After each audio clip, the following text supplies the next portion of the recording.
Alexa, marque 8 minutos. 8 minutos. Iniciando agora. Então, o que diz, na verdade, se você fez uma boa escolha, é o bem que aquela escolha vai fazer.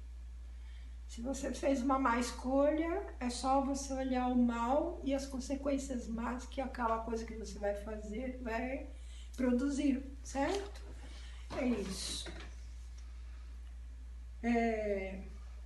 Julgamos-nos, entretanto, na obrigação de dizer algumas palavras acerca dos fundamentos em que repousa a opinião daqueles que consideram distintos a alma e o perispírito.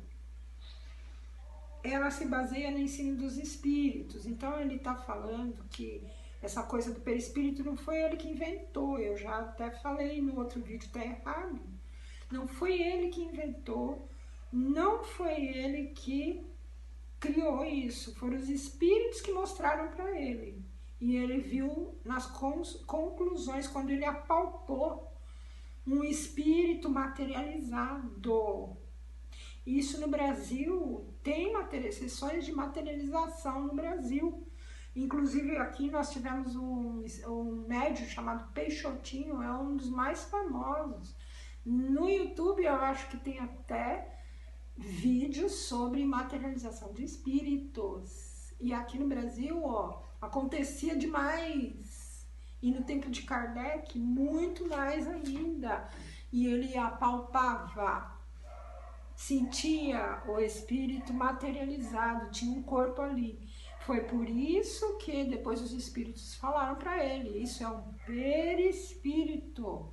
Você não consegue apalpar a alma. Então, se o perispírito se materializou, ele se separou da alma, porque tinha gente que considerava alma e perispírito tudo uma coisa só.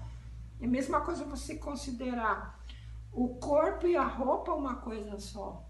Você tem o corpo, você tem a roupa sai, o corpo fica. Então, se eu quiser aparecer sem roupa, não vai poder tirar a roupa de mim, porque não tem roupa. Agora, se eu aparecer vestida, sim. Agora, o que falavam não, é que o espírito não tinha roupa. O espírito e o perispírito era o que ia aparecer, não ia aparecer uma vestimenta. E não é isso que os espíritos mostraram. Existe uma roupa e existe o corpo. Alma e perispírito, certo? Perispírito é a roupa ainda, ela vai se purificando essa roupa. Então, aqui ele está falando, vou ler esse pedaço, ó. Ela se baseia, essa existência do perispírito se baseia no ensino dos espíritos, que nunca se contradiziam a esse respeito, todos eles falavam a mesma coisa. Referimos-nos aos esclarecidos, espíritos esclarecidos, não qualquer espírito. Porquanto entre os espíritos em geral, muitos há que não sabem, eles não sabem, tem espírito que é tão ainda inferiorzinho que ele não sabe, nem sabe nem que ele é espírito. Né? Muitos há que não sabem mais, que sabem mesmo menos do que os homens. Ao passo que a teoria contrária é de concepção humana. Não inventamos, nem imaginamos o perispírito, ele está dizendo aqui, para explicar os fenômenos. Sua existência nos foi revelada pelos espíritos e a experiência nos confirmou. Aí ele fala no Livro dos Espíritos, a pergunta número 93, se você for lá e ler essa pergunta, você vai achar. Apoia-se também no estudo das sensações dos espíritos. No Livro dos Espíritos, a pergunta número 257. E, sobretudo, no fenômeno das aparições tangíveis. Fenômeno que, de conformidade com a opinião que estamos apreciando, implicaria na solidificação, ele está dizendo. Então, o espírito apareceu, certo?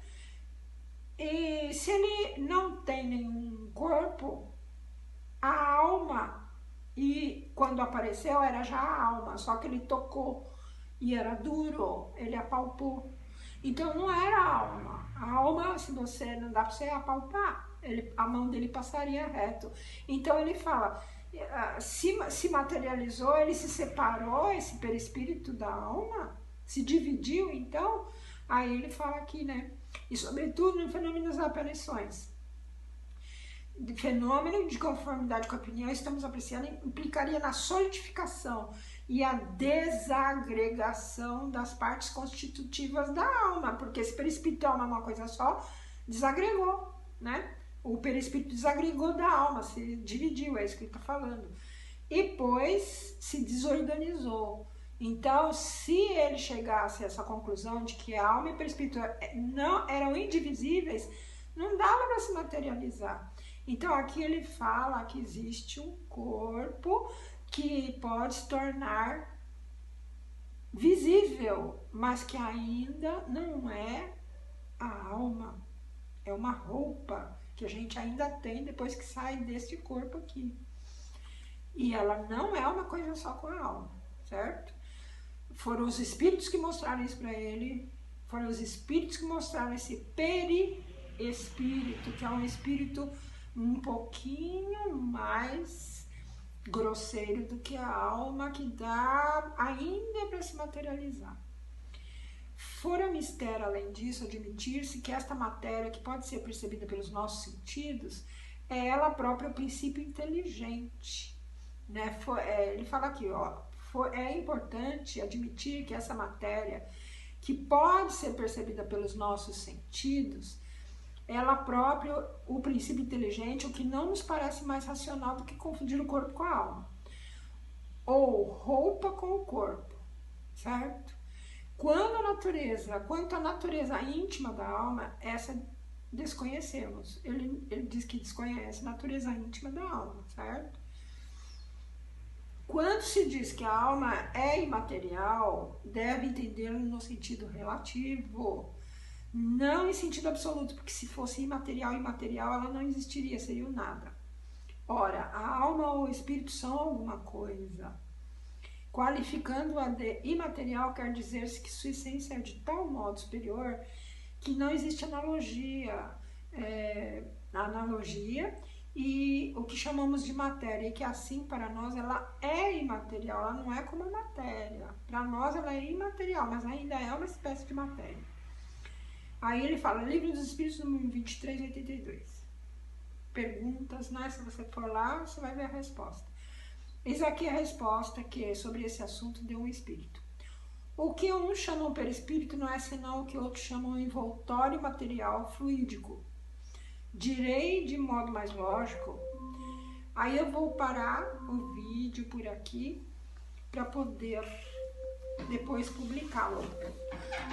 Então continua no próximo.